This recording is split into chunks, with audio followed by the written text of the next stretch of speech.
Good evening. Okay, can everyone hear me? Hopefully. I'm Andrea Woodard. I'm with the Greater Des Moines Partnership, taking over for Joe, who you had earlier.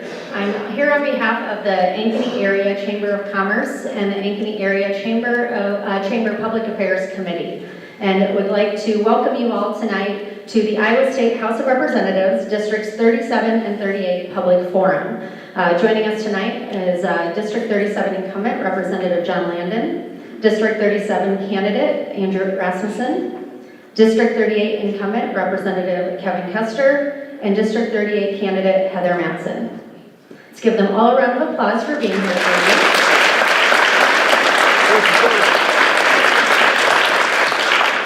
Hopefully you'll get more of those later. The forum tonight will have the same format if you were here for the previous, the Senate forum. We'll give each of them 2 minutes to give opening remarks, and then they'll have 2 minutes per question. We have 4 prepared questions from the policy committee, and then closing remarks. Again, they'll each have 2 minutes, and they have their timing instructions in front of them with Chris. We'll try to cover as many topics and questions as possible. We will wrap up by 8:30. And as you saw us up here, we're just doing a quick drawing to determine who will go first, and Andrew drew the A. So you are going to kick us off with opening statements, and then just so everyone knows, we'll move on down the line with Kevin, Heather, John, and then Kevin will answer the next question, Heather will answer the next one. So I will go ahead and turn it over to you, Andrew, and we're going to pass the mic as we go. So opening remarks. First of all, I want to thank the Chamber and all of you for coming out tonight, and my opponent for being here, and the candidates from House District 38. I rushed up here from parent-teacher conferences. I am a teacher. I've been teaching for 23 years in the Des Moines Public Schools. I had to cut off my last conference and run up here to be here for tonight's forum. I'm a non-traditional candidate in that way. I have been a school teacher, teach 6th grade through 8th grade social studies. Been doing that for 23 years. And I am a new father at the age of 50 for the very first time. Yeah, and I moved to a new school, so I apparently like pressure. And that's one of the reasons that I'm running, is because I feel like I can bring a perspective that is not in the legislature right now, which is a perspective of someone who works with kids every day. And I work with kids in Des Moines who are in poverty, who come from families of crisis, who come from ELL families. And I have some experience that maybe most of the legislatures don't have in that classroom. I also am running because of my baby boy, Max. Every night, I hold him in my arms as I give him a nap, and I think about the future of this state, and his future in this state, because I want him to stay in this state. I stayed in the state. I was born in western Iowa, and I moved here. And I want him to stay in the state and enjoy the Iowa I grew up in, which was a moderate state, with a Governor, Robert Ray, who was a moderate governor. And I believe we have gone off track in this state. And the current leadership is listening to extremist voices who are dividing the state. And the policies they are passing are dividing us and are just too extreme. We need to find our way back, like a good teacher, into being able to get everybody to get along and do what's right for Iowans rather than special interest groups. So that's why I'm running. Thank you.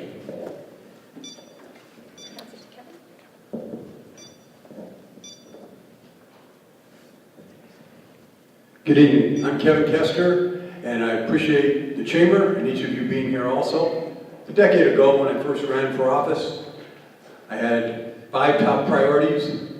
The first 2 were education and the economy, meaning jobs, taxes, and state budgeting. Healthcare, and tonight, part of healthcare certainly includes a focus upon mental health. I want to talk about a record of engagement in community. My background was one of being very much involved in this Ankeny community when my wife Linda, who's here, and 2 of our 3 kids were here in the late 70s when we arrived. I've served on over 30 local committees and boards. I want to talk about 4 of them because the combined longevity of the service of those 4 boards exceeds 130 years.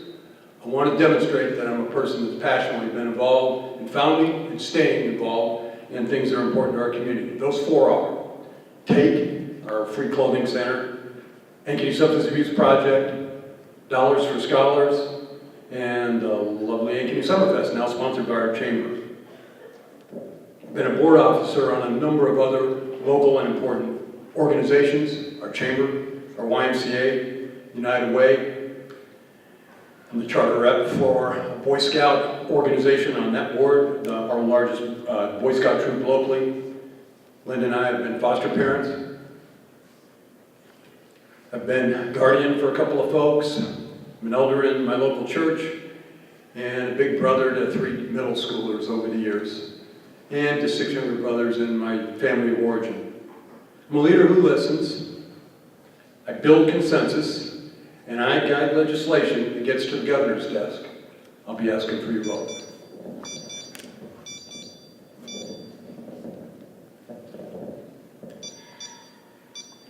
Thank you all so much for being here, and thank you to the Chamber for hosting a really great event. My name is Heather Matson, and I'm running for the Iowa House in District 38. I'm running because I believe voters deserve a much more open and honest conversation about some of the challenges and opportunities we have in this state, and because I believe we need to be investing in Iowans again. For me, that's everything from prioritizing and fully funding public education in the state again, ensuring access to high-quality, affordable health care, specifically fixing what's happened with Medicaid, really investing in mental health, and protecting women's reproductive rights. I'm also a strong supporter of economic security for working families. I'd like to focus on things like affordable childcare, paid family medical leave, and all the things that help everyone get ahead.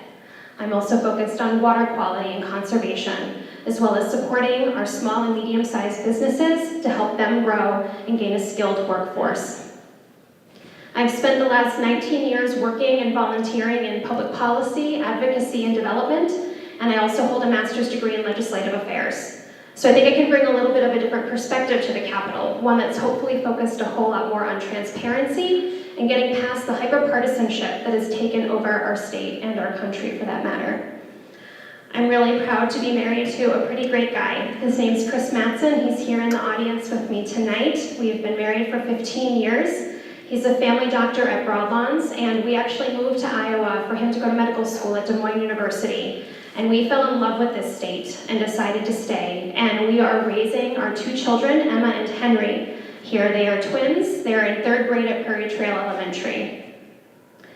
I'm really excited to be a part of this community. I think it's a really amazing place to be. And I want to do all that I can to help it grow and to help move Iowa forward, to get back to basics and to build a better Iowa. And I look forward to earning your support. Thank you.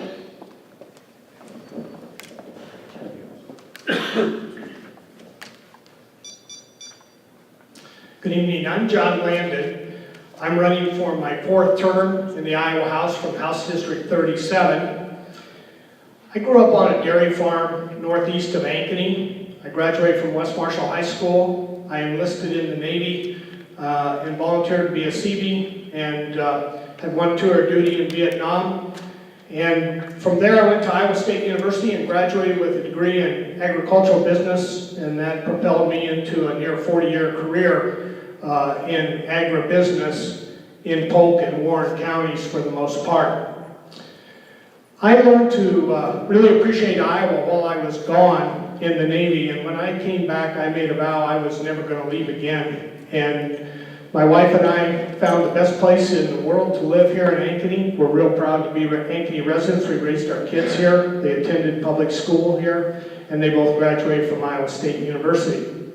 I'd just like to share some of Iowa's success stories. Recently, U.S. News and World Report ranked Iowa the best state in the country to live.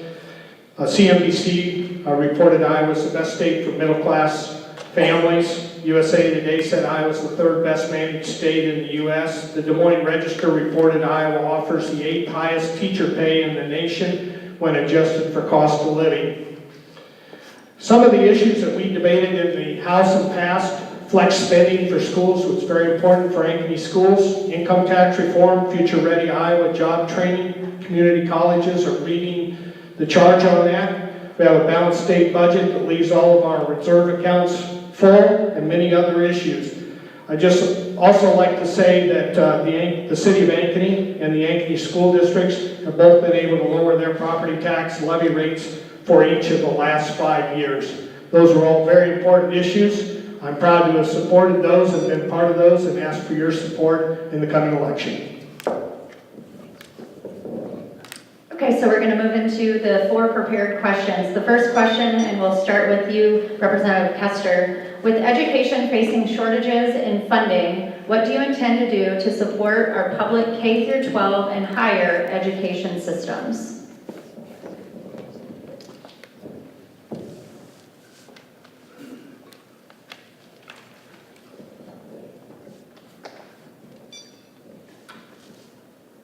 My first and greatest commitment on supporting public schools is to be an advocate for the state supplemental aid. That is the formula set by the state that is the spending authority ceiling for school districts. I have consistently been a voice for a larger amount than where we have ended up, except in the year of the recession. That school board rate is first and foremost. I'll be a strong advocate for extend the save for public schools. That is the bonding capacity for the penny that builds our infrastructure. Community colleges are very close to my heart. It happens to be where my wife works. She's an instructor there. All 3 of our kids attended DMAC and went on to success because, and framework with that. In the budget cuts that faced hard times, I would share with you that the community college system was also one of the preserved entities that actually received an increase this last year on the community college system. The Board of Regents is another subject, and it is a part of the question. There were 3 successive years in my tenure where we held harmless tuition increases. However, the surplus that is in cash reserve at our 2 larger of the 3 institutions and the foundation expense are reasons that we are not increasing funding to the regions this time. I'm open to broader consideration on what will happen with that in the future, and with that I'll close early.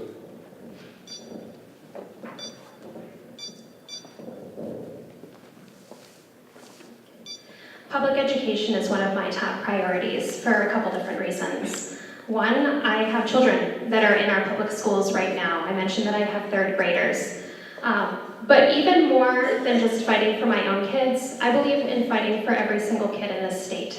And I believe that public education is all about equal access to opportunity. And if we are not getting that right as a state, we are not getting anything right. This legislature, and particularly over the last 8 years, we have seen the continued systematic underfunding of our public schools. And by that I mean, even during the farm crisis in the 80s, Iowa held education so important that we still raised state supplemental aid by an average of about 3 to 4%. In the last 8 years, it's been anywhere from 0 to 2. This last year alone, it was 1% increase, but the rate of inflation was 2%. So that is effectively a cut. And we can look at the one big number, yes, of, education money goes up every year. I mean, you can raise it a penny and it still goes up. That doesn't mean it's enough money. It doesn't mean we're making the investments we actually need to make. So that's a priority of mine to make sure that we are at the minimum raising past the rate of inflation. I just want to address a couple things. Per pupil spending is actually 26th in the nation. We are $625 below the national average. These are numbers from the National Education Association, so I have to say I trust them. Also, teacher salary is 32nd in the nation and below the national average. Redressing state aid to regions, universities, and community colleges, the reason why college tuition is going up so much is because the state is refusing to do its part in actually funding public universities. In 2001, state aid to the regions was 63% of their budgets. Today it's 30%. And state aid in 2017 was 32%, and now it's state aid was 30%, and tuition and fees is 60%. All right, I've been given permission to cut from your future questions if you go too long. One of my highest priorities is serving in the legislature is supporting the public education. I also support homeschool, alternative, online schools, and private schools, wherever that fits for families. Every child is different, every family is different, and they need those alternatives, and they need to know the legislature is supporting wherever we can. I'm not in favor of vouchers. If you're wondering about that, public money needs to stay with public schools. K-12 funding, one of the biggest disappointments I had was not extending the sales tax penny for not only Ankeny schools, but schools across the state. I think it's a big issue that we're going to have to address again this coming session and get that right. Nothing would impair property taxes more in Ankeny if we didn't have that opportunity to use for bonding.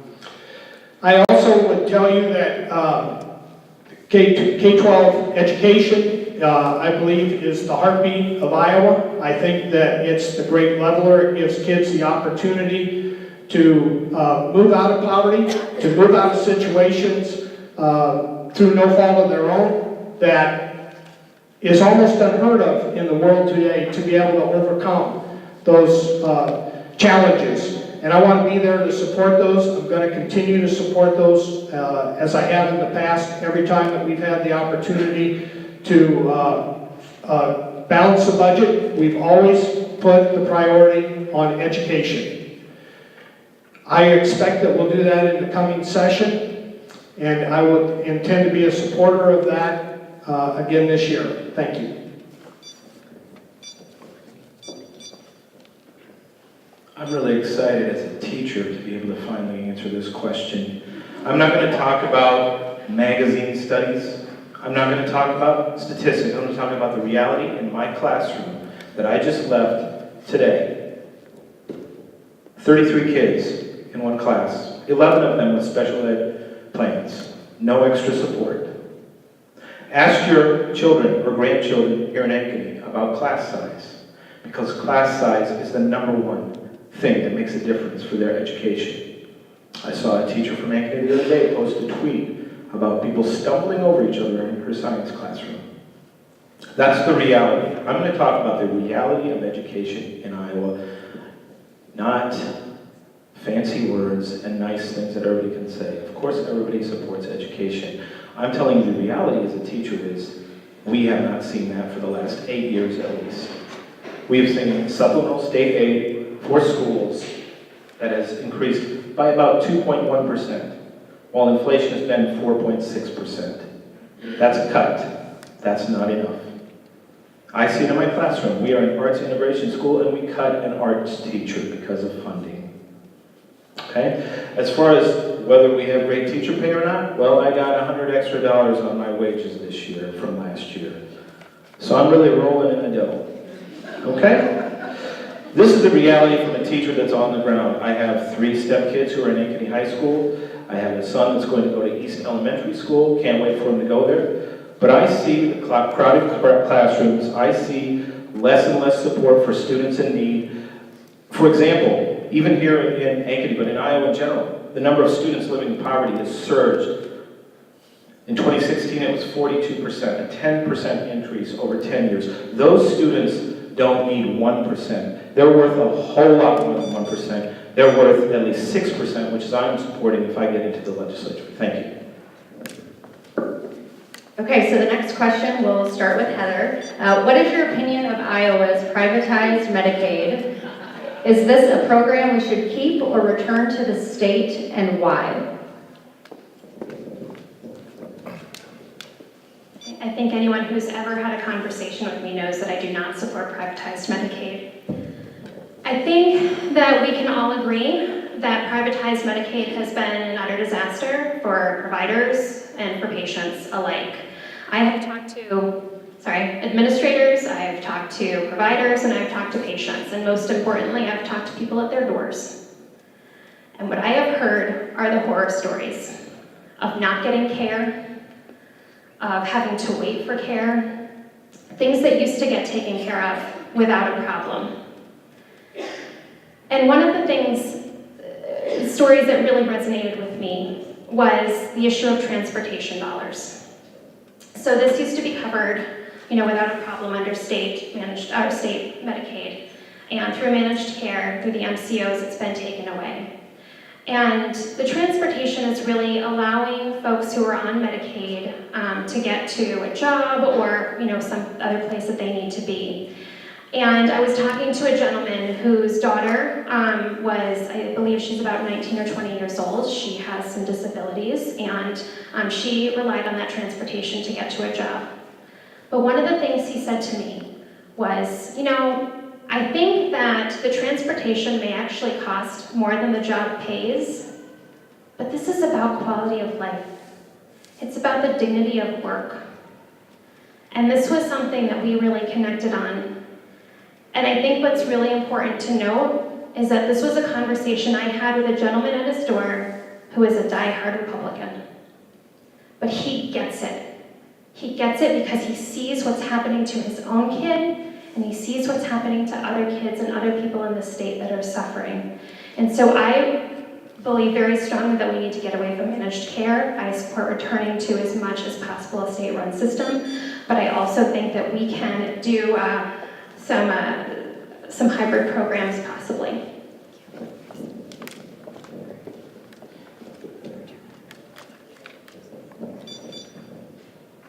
Okay, thank you. Privatized Medicaid is working in 40 states across this country. One of the reasons that I think that we went to that in Iowa was in 2005, Medicaid was 9% of the state budget, and just 10 years later, it had grown to 18% of the state budget. It was obvious, I think, to Governor Branstad when he made that decision that the growth of Medicaid was unsustainable, that we were not going to be able to continue to fund that priority at a level that was going to allow public school investments, job training, and all the other things that we felt in the legislature and he felt were important to do. I will pledge to you that the legislature will continue to work to fix those issues and make this system work, and I believe that we will be successful. Thank you.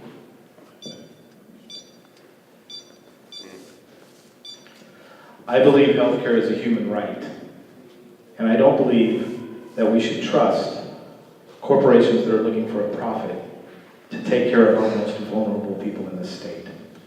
I trust the voters of Iowa who vote for the legislature, who control Medicaid, to do what's right for people in this state. They're the most vulnerable people on Medicaid, and we can't even get straight answers from the governor or from the person who's managing this on how much money is being saved or spent, and we're increasing the amount we're paying to these companies, and they're continuing to deny care to Iowans. That's not treating people like it's a human right. That's treating people like it's just another business decision. There are areas where business is important and we need it, and then there are areas where we do not need business efficiency to be the thing that is running our decisions. Healthcare is a human right. Let's bring it back to the control of the state and get rid of this privatized mess. Thank you.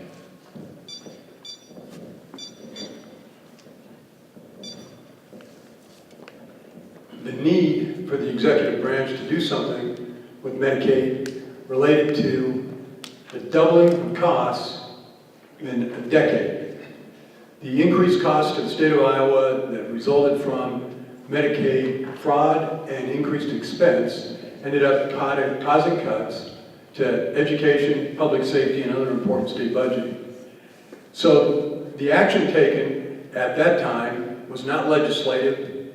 The action needed ahead is, and relates primarily to the protection of providers of services with the denial of claims, with this clarity of what the process will be, and to fix the failed implementation. We had a rushed, improper implementation of a change system that has already been stated is the management of privatization of Medicaid in 40 of our states. That doesn't make a mistake, but with 560,000 Iowans on Medicaid, more than we have students in public schools, it's a significant issue. I had the privilege of serving on the Mental Health Reform Board for our region of the state until I reached term limits in January. I have met with CEOs of the providers of these. We have one in the room, some from CFI we met with last week. Children and Families of Iowa, sorry. These folks need to know the clear procedures of how the reimbursements will happen. I am grateful that there's an increase in funding from a bipartisan bill, unanimous in the Iowa House, that deals with mental health further reform, and that ends with the commitment for a child task force on mental health and for an expansion of the program and increased money, because more money needs to reach the clients in need.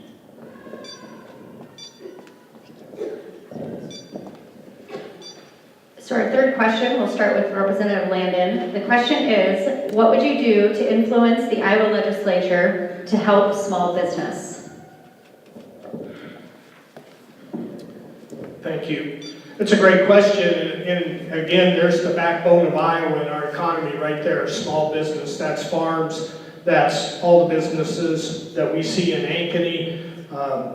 They're just so critical to jobs, and I will continue to advocate for job training. I want to support DMAC in that venture as much as possible. I think they're doing a great job, and that's going to bring the opportunity for youth to engage in jobs that are meaningful, that they can earn an income that would allow them, if they have student debt, to pay that off, to support a future family, and to get involved in the economy in a meaningful way. We need that so bad here in Iowa. And we're going to continue to invest in Future Ready Iowa. We're going to continue to invest in our community colleges and train those workers to make sure that our businesses have the opportunity to hire the trained, the skilled people that they need to be successful. The other thing that we need to have is a tax policy that encourages investment in those businesses and in the state, because we spent a lot of time talking about education tonight, but there has to be a purpose for that education, and that's so that people can get employed and earn a living. And there's nothing more important than to have a job, and a good paying job, when you get out of school. And we want to make sure that those opportunities are there. We've heard so many people say, I want my kids to stay here in Iowa, I want them to stay in Ankeny. That's how we do it, folks. We have jobs for them that are good opportunities that they can't get a better opportunity some other place. Thanks. When I'm reminded of small businesses, I think of my father, who, when I was growing up, had constant new ideas for businesses. I think he came up with the idea for Uber back in the 80s. Unfortunately, he did not have the support to develop that small business, and I think that's the most important thing, is we need to make sure that we are actually focusing our efforts on actual small businesses, with things like the Iowa Small Business Development Centers, which provide free professional business services to entrepreneurs and existing businesses, the Iowa Small Business Loan Program. There are things out there, we need to fund them even stronger and make sure that we are not also at the same time giving tax credits to large corporations like Facebook to plant a server farm in the state. We don't need their server farms. We need our entrepreneurs, we need our small business people from this state to bring their ideas to reality through supporting those programs. 97% of our employers in the state are small business owners. They need that support. I have a small business owner who lives 2 doors down from me. I talked to him when I was canvassing, and he was talking about how, as a small business owner, he hadn't really seen much state support for his small business ventures. So we need to make sure that we're focusing on actual small business people, not large corporations, and spend our money on those folks, because those folks are the people that are staying here, that live here, and keep their profits in the state.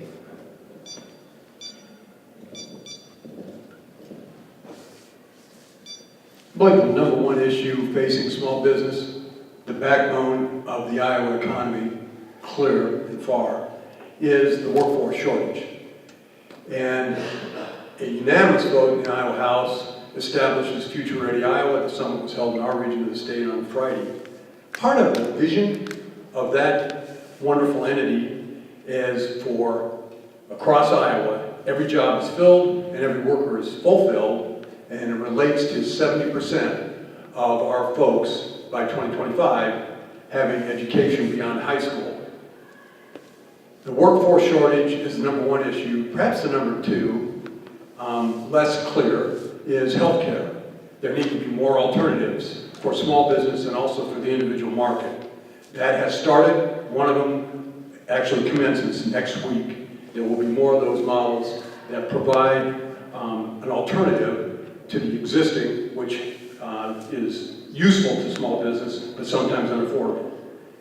There needs to be a cut in some of the regulations that inhibit small business, particularly small business. There needs to be a reduction in taxes to small business.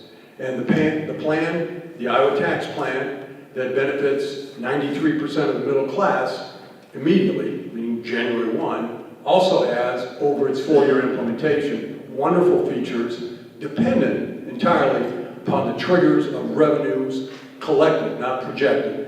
When we receive the revenues, there will be benefit to small business from that great accomplishment through the tax plan that, again, immediate has clarity, long-term has relationship to how does our state economy do. There have been some unpredictable times that relate to the ag economy.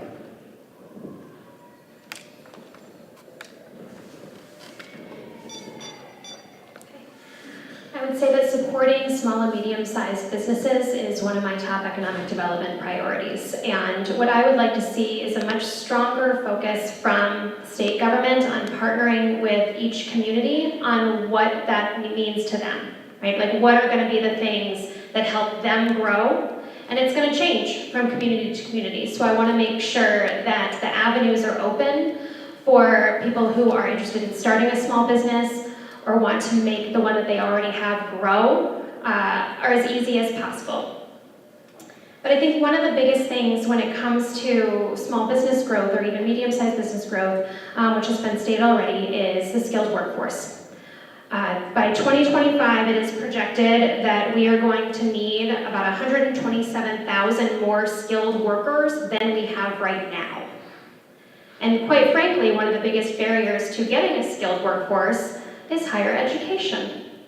And one of the things that I was starting to mention before was, getting back on track when it comes to paying with tuition and state aid, and tuition being the biggest barrier to entry for most people when they want to get that higher education. Tuition and fees are up by 37% in the last 10 years for our community colleges. How are we going to get a skilled workforce if people can't afford to go to school? This is a huge thing. And Future Ready Iowa is something that so many of our community colleges and other apprenticeship programs were already doing with really great success. And so I would like to see us to continue to focus on community colleges, Regents universities, and making sure that we can get our tuition down so that we can build that skilled workforce and help move Iowa forward.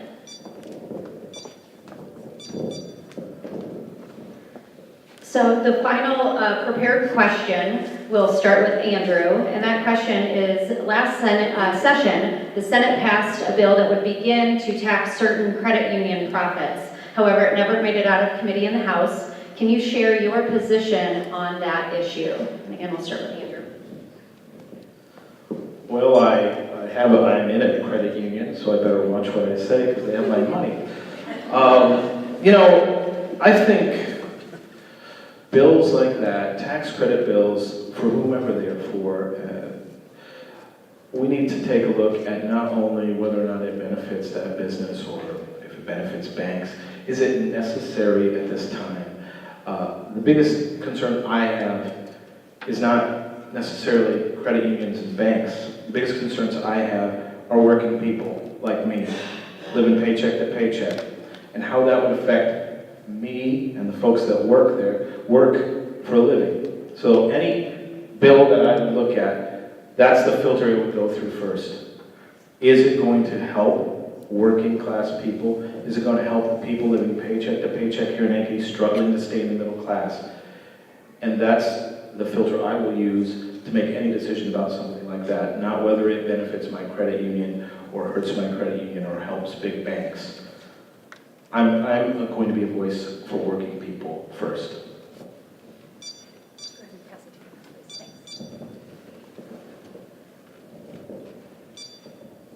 I didn't go down to the Capitol to raise taxes on small business. We've had that question. And not all credit unions are small business. I have learned in the last year about some serious inequities amongst financial institutions and the favoritism on rates. But to the point that my colleague Andrew made, the increase of taxes on credit unions for delivery of these programs, or rates or costs of services, is an increase to working people. We have a lower system because we have lower taxes in the co-op. That is the federal definition of that.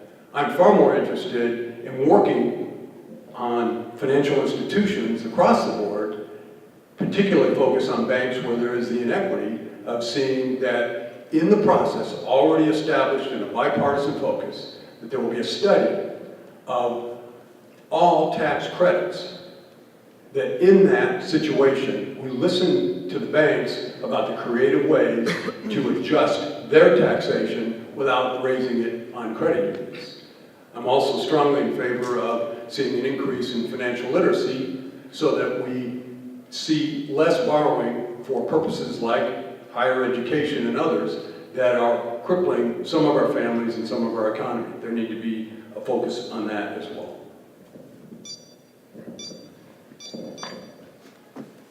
Well, with the information that I have right now, I would say that I want to make sure that we are supporting credit unions and their members, and so I did not support, if I were in the legislature last year, would not have supported the increase in taxes on credit unions. I also want to make sure that we are focusing on our community banks as well, because there is a difference, between our small community banks and really big banks. So, if there is some kind of inequity that needs to be addressed, then we should be having that conversation.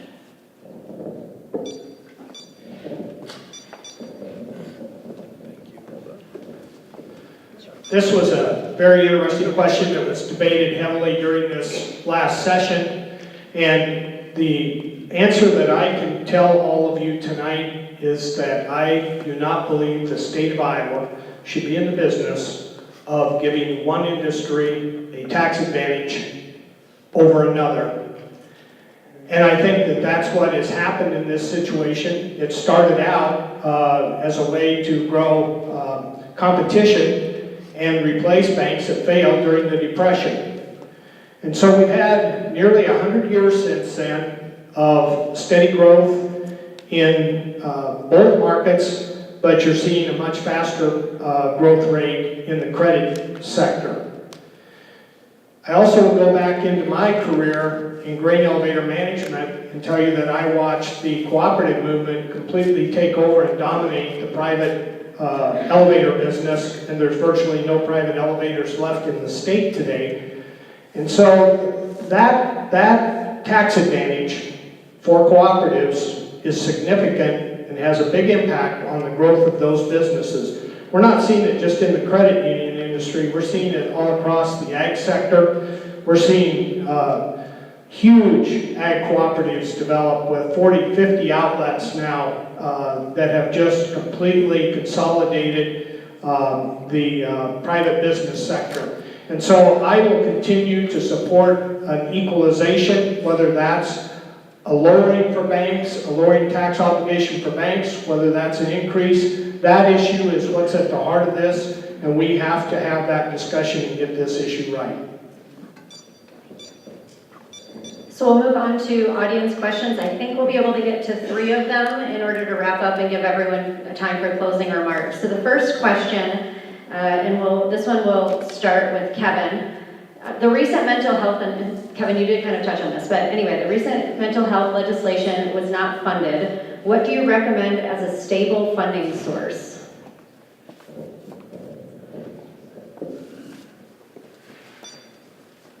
Stable funding for mental health is maybe an oxymoron. The industry itself is not stable.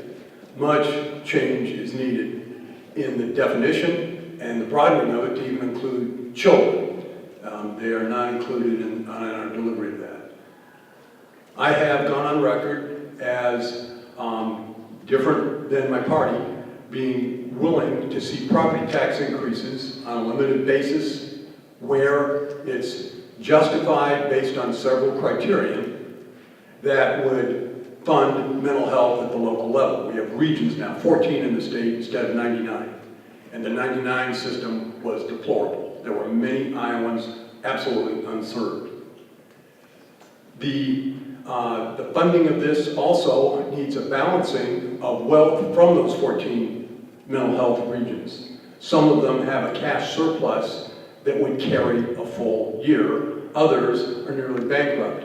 Ours has been allowed this past year to use additional monies inside of the county on a one-year basis to exceed a legal cap with legislative authorization to inject $2 million into the services that reach our people here in the region that I mentioned earlier that I served on that ward. I'm very grateful that we have good services locally. There's still need for change, and it will expand, I hope, I believe, to include children in the broader view that has a unanimous vote out of the House in terms of the study and the bill that is in the 2019 session for those that are sent from Ankeny and across the state to work in a bipartisan manner on a huge state issue. I believe that mental health is one of our greatest human services challenges. It's true across the country, it's true in this state. There is no real mental health parity for people who suffer for any number of different reasons. One of the things that I've really been struck by is how there is no dedicated funding stream, really, for mental health care in this state. It is predominantly paid for by property taxes, which has been alluded to, that go to the regions. But the only time there's any additional funding from the state is when the state chooses to make an appropriation, which could happen some years, other years not so much. And without that dedicated funding stream that has reliability to it and sustainability to it, we are not going to be able to move forward as a state when it comes to taking care of people. So I think that's the first thing that we need to be thinking about is what is that funding stream and how do we create it? And that's going to take a lot of people being willing to have that conversation together because it's not an easy answer. One of the things that's also been mentioned is that we really have no system for kids. That is absolutely true. And as I've been knocking doors, thousands of doors in this district and having personal conversations, the number one thing that people talk to me about is mental health care and how they are suffering, how their kids are suffering. I talked to one woman who literally 3 days before I was there, her son attempted suicide. Another one of her children had also attempted suicide. She also happened to be living in a trailer where the ceiling was caving in. There is a whole lot happening in this state that we are not paying attention to if it's not happening to us or our neighbor. And we need to get back to basics and we need to care for the people around us. That is our moral obligation as a state.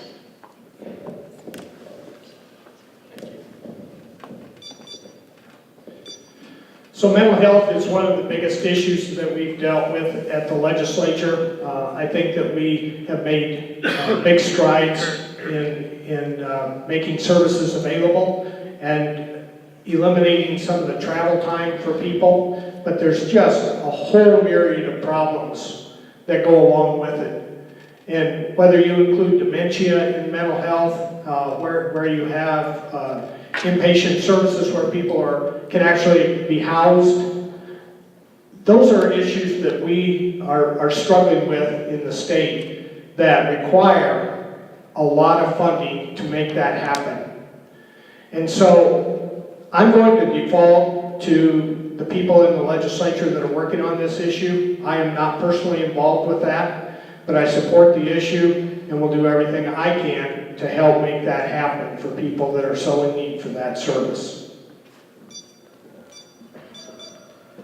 Much as education funding or other human service funding issues, I think this question is backwards. I think you start start by asking the people on the ground that are serving people in the mental health care system. Ask them what they need. Ask those folks that are accessing that system what they need. And ask a student like Janiyah, who's in my 4th period class, who needs mental health care and cannot access it because she lives in poverty. Those are the people I would start asking first. What do we need? What structure do we need? What programs do we need in place? And then we go find the revenue stream, a steady, stable revenue stream. Maybe it's not property taxes, since we cut commercial property taxes, that means it's going to go on homeowners' plate. Maybe it's got to be perhaps a tax credit that gets taken away from one of the big corporations. There's plenty of tax cuts for those at the top. They could probably give some money back to help kids like Janiyah, to help those folks that even in Polk County, I know, have had hard times accessing the mental health care system. So you start by asking the folks on the ground floor who are providing it and who need it, and then build from there.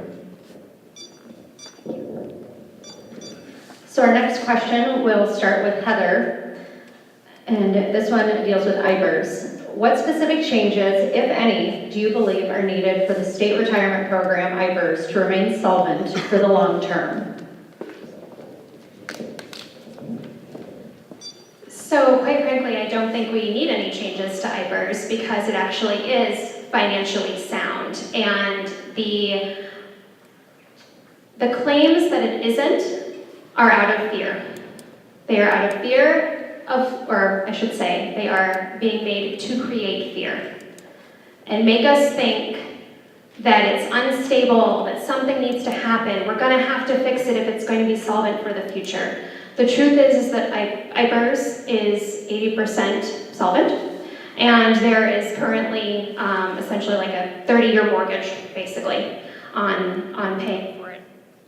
And the way our public pension system works right now is that it is a defined benefit plan, meaning that if you pay into it and your employer also is paying into it, then you are going to get a defined benefit at the end, as opposed to a defined contribution plan, which is like a 401k. What's happening right now is that we have a governor and legislators who are calling for tweaking it or looking at it for future retirees. The problem with that is that if you change it to a defined contribution plan for future retirees, then they are not paying into the system that needs to be funded now for current retirees. It is a self-fulfilling failure prophecy. If you do that, there is absolutely no reason to change IPERS, and unfortunately, it is being called for future retirees by some people who are here today. It has been talked about in a legislative forum last May about the possibility of changing it for future retirees. There was a bill last session, I believe it was SF 45, so there is an actual plan out there. And when we talk about how, oh, no one really wants to do this, well, I will mention, no one was going to change collective bargaining before 2017 either. Thank you. Well, there was some misinformation there, and I want to try and set that straight. IPERS is 83% funded. It's one of the best funded retirement plans in the country, public retirement plans. A few years ago, the IPERS board, who actually controls and makes recommendations to the legislature on how they feel it could be improved, recommended that they raise the contribution from members to increase the funding rate. That's in an effort to raise that 83% to a higher number, to make it more stable, more predictable. In the time that I've been in the legislature, most of the years I've spent providing funding in my budget subcommittee for the management of IPERS. It takes $17 million a year to manage that, and that comes from the investments that are made and the returns that IPERS earns. There is no truth to the discussion that IPERS is going to be looked at for change. The Speaker of the House said that she's not going to take up that conversation. The governor has said she won't take up that conversation, and in the 6 years that I've been there in the House, that has not been a conversation topic, and I don't expect it to be in the future.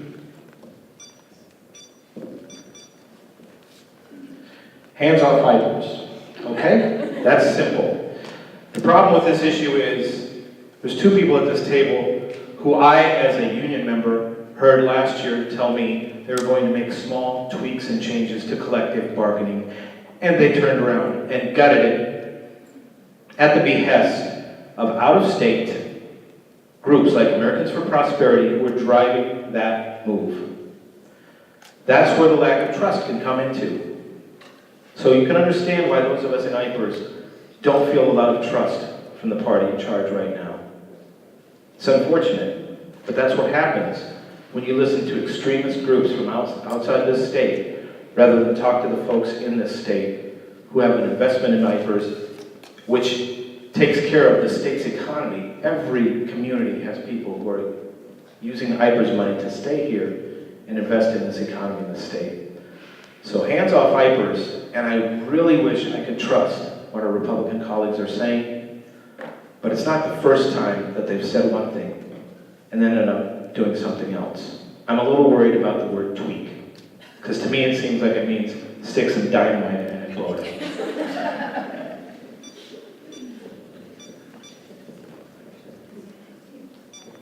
Hands off IPERS is a fair statement.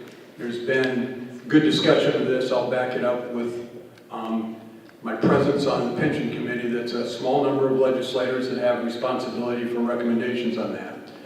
But in the clarification role, I would, although Andrew, you're not my opponent, but I do need to just suggest that you rethink the statement about tweaks and about last year. There was not 1 ounce of change to collective bargaining last session. The year before, the changes made, there were good inputs made at forums, and the 3 legislators from Ankeny, Iowa, were a strong part of meeting with the Ankeny Ed Association to see that 4 of their top concerns with that bill were dealt with in amendments to collective bargaining. I also want to go on record as to affirm for you that in sessions of the year 2014 and 2016, I sponsored, was part of legislation that dealt with collective bargaining. There was no hiding that I had an interest in seeing a tweak in something that hadn't changed in 20 years. Well, let's get to the punchline.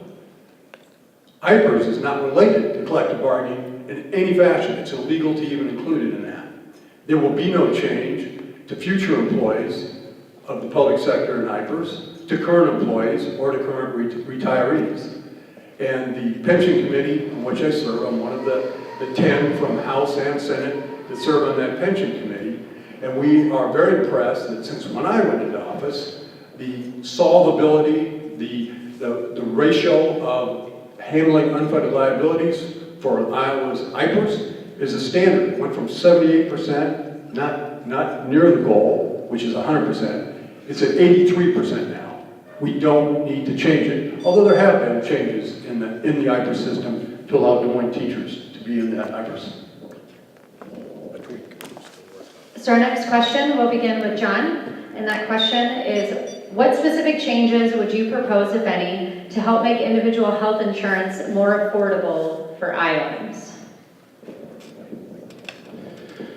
We addressed that particular problem in the legislature this year. I was able to run a bill that would allow trade associations to have their own insurance program and offer it to their members. In this particular case, the estimates were that it would lower their premiums 40%. They rolled that program out. It's been criticized because it does not take into account pre-existing conditions for every person. However, there's no reason, or there's no process to actually eliminate anybody. It goes through underwriting like any normal insurance policy has in the past in Iowa. This is a return back to a time when associations were the biggest source of insurance in the state, and Iowa was ranked #1. We had more people covered in the state of Iowa than any other state in the country.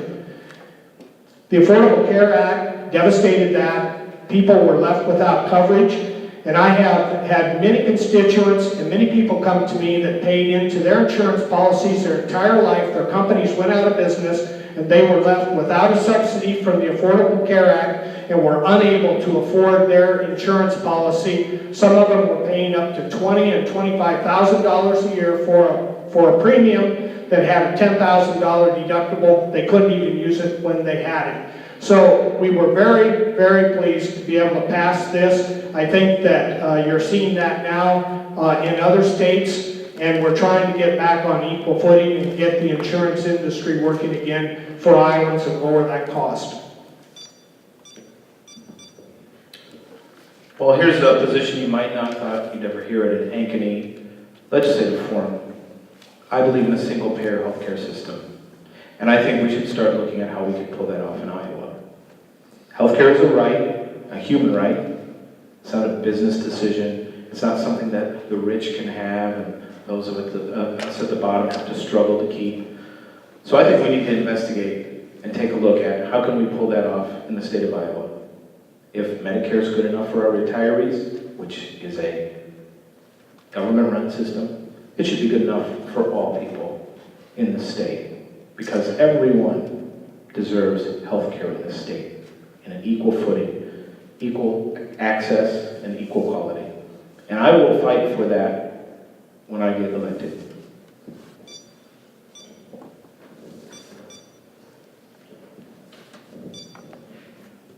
I absolutely agree. We need more options for the individual payer and for the individual market. The person that is not in a large enough employer to have covered insurance. There are many in this community that I've met that are spending $40,000 per year. That includes the deductible in the operation. That's obscene. I'm very proud of Representative Landon for running the bill that involved Farm Bureau and Walmart that each have multiple millions of dollars invested in the plan that offers that alternative commencing November 1. I'm also proud to have invested time with 3 different other associations that are confident that the legislation passed allows them to introduce alternatives for their members, 1,000 plus in each of those. The current one began as a partnership again with Farm Bureau. It costs $35 to join and be a member for a year. That's not for everybody, and maybe the plan isn't. I'm proud of the plan because it includes the pre-existing condition of mental health. That's in the plan. Many other things are included in it. And the ACA options still exist. That's on the table. This is a needed new option. There will be more. There are organizations looking at that model and going to offer Iowans other things that bring the cost of healthcare participation way down. And I'm glad that that model by this legislator passed in the, quickly in the House and the Senate to the Gov, started the train running so that there will be more of the needed new options.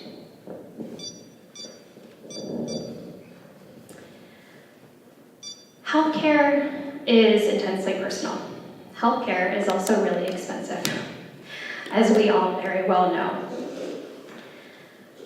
I'm not sure if everyone knows this statistic, but the United Way was recently talking about this. 37% of Iowans struggle to make ends meet from week to week, and those are on 4 basic criteria: healthcare, food, housing, and childcare. Almost 40% of Iowans can barely make ends meet, if at all, and healthcare is a huge part of this. Now, I don't know anyone who loves their health insurance or is like, I'm perfectly happy paying the amount that I'm paying for everything. I think one of the things that we need to do in this state is work on a public option. I think the bigger conversation on healthcare and how we provide it and how we pay for it needs to happen at the federal level, because Iowa's economy is not as big as we need it to be to do, everything we might want to do. But one of the things that I really want to mention has come up already, and it is this Farm Bureau health plan. I'd like to point out that even the Des Moines Register has said, this is not health insurance. They are not actually allowed to call it insurance because it provides no consumer protections. If something happens to you, you are out of luck. So yes, we need lower costs, and we absolutely have to find ways to do that, but we don't do it by going to the lowest common denominator of care for people. We do it by improving care for everybody. Thank you. So I think we have time for one, and hopefully this question will allow everyone a really quick answer. You have 3 options, so get ready. Do you believe that Iowa businesses, small, medium, and large, in this district currently pay their fair share of taxes? Should they pay A, higher taxes, B, lower taxes, or C, do you feel they should pay the same rates as they currently do? So we'll start here with Andrew. So higher, lower, or same? Those are your answers. As a school teacher, I know multiple choice questions are the worst kind of questions to really get any kind of honest answer. I think it depends on the size and the amount of profits that business is taking. I believe in progressive taxation. I believe those that make the most should pay the most, and those at the bottom should pay the least. So that's D, I guess.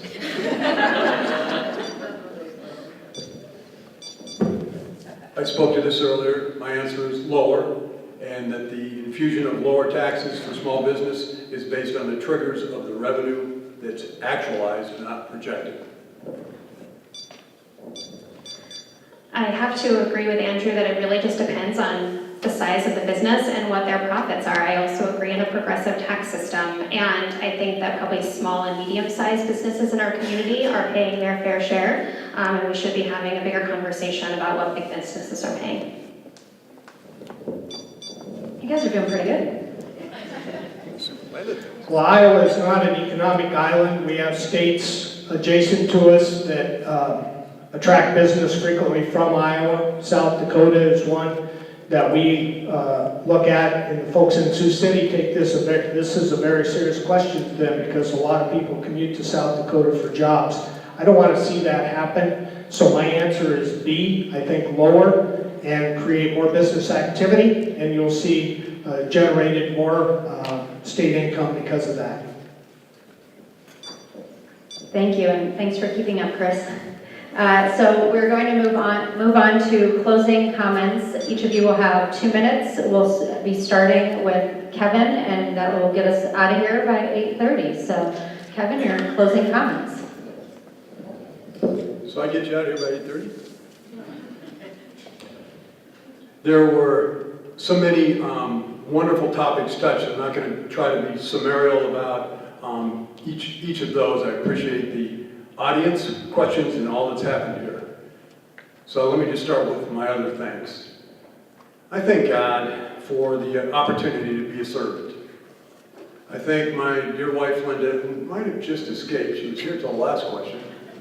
43 plus years of wedded bliss, and babe, I think we're going to get beyond all this stuff, but you're still in earshot. But I'm very grateful for how we've raised 3 grown children and now have twice that many of the grandkids. That's the love of my life.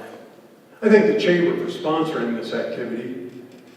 This and many other wonderful things that happen in our community are because of the largest, bestest chamber in all of Iowa.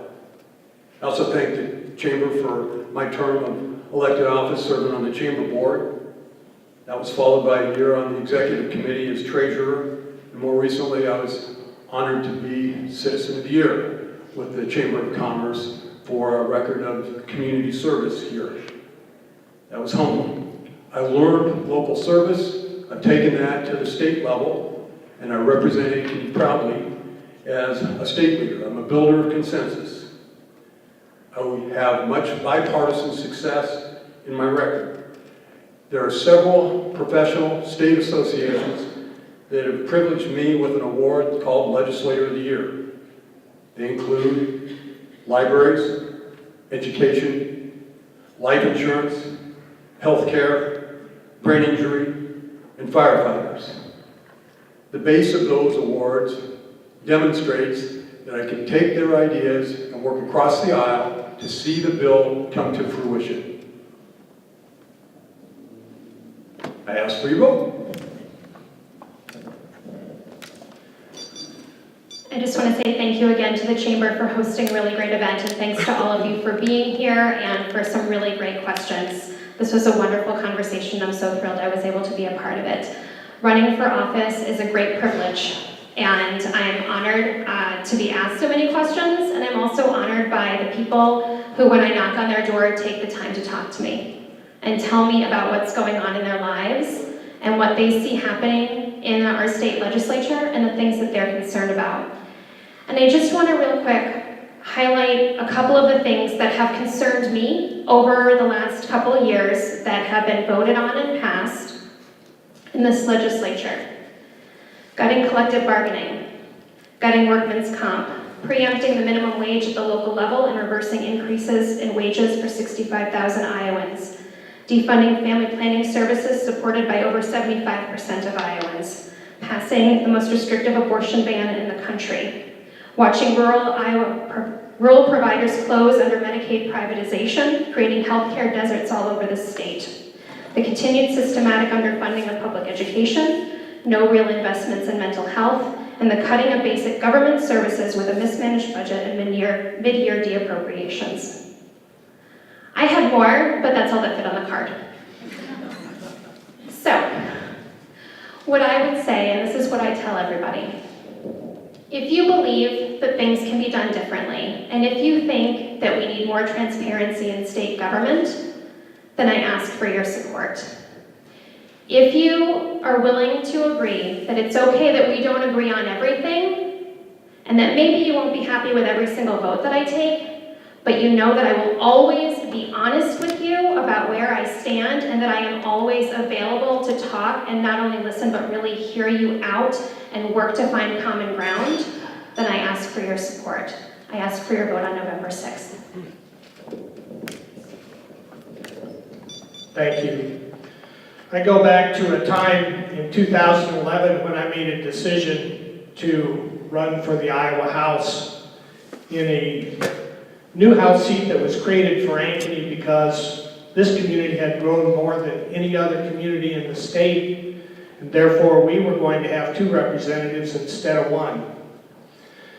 But I was not a politician. I really didn't have any particular interest in it until I saw something happen that I felt was unsustainable and that I just really couldn't live with. And that was a across-the-board 10% cut when Democrats were in charge of the House, the Senate, and the governor, devastated our schools. Contracts were in balance. They couldn't even make the payments that they had obligated themselves to for teachers. Talk about mismanaged budget. Talk about unwilling to look at reality. Well, my whole campaign was based on that issue because I watched property taxes go up 32% in 4 years to make up for that. I don't want to be that guy. I don't want to be that person paying that bill. I don't want you folks paying that bill. I want consistency. I want predictability in state government, and that's what we've provided. That's how we've got to be the #1 state in the country. And I want to continue that, and I humbly ask for your support in this coming election. Thank you.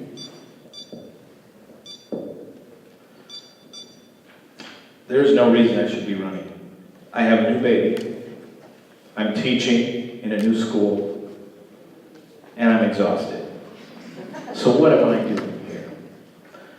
Well, folks, I'm tired of the extremism and division I've seen over the last 2 years in the Iowa State Legislature.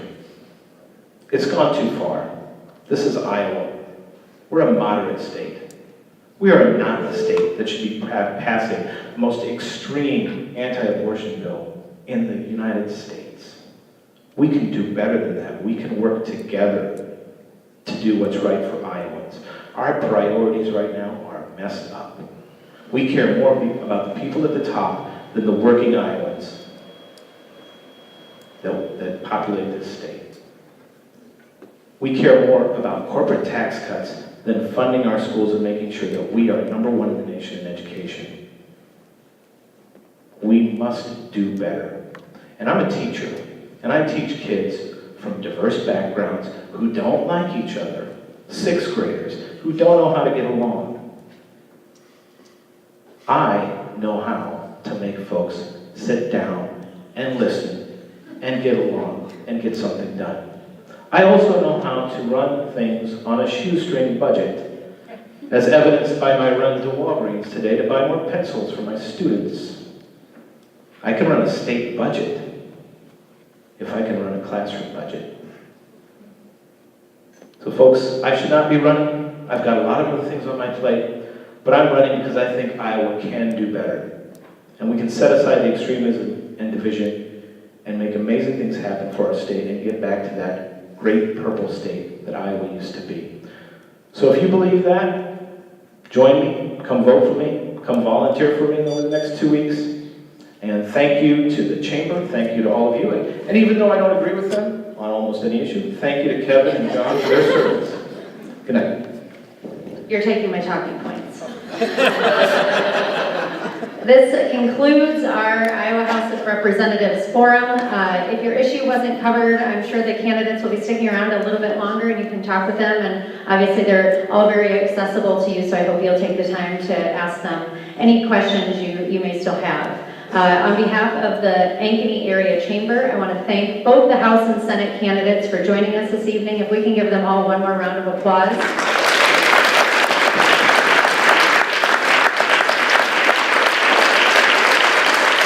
And thank you for your participation, your questions, and your time this evening. This concludes our program. Please remember to get out and vote on Tuesday, November 6th. Thank you.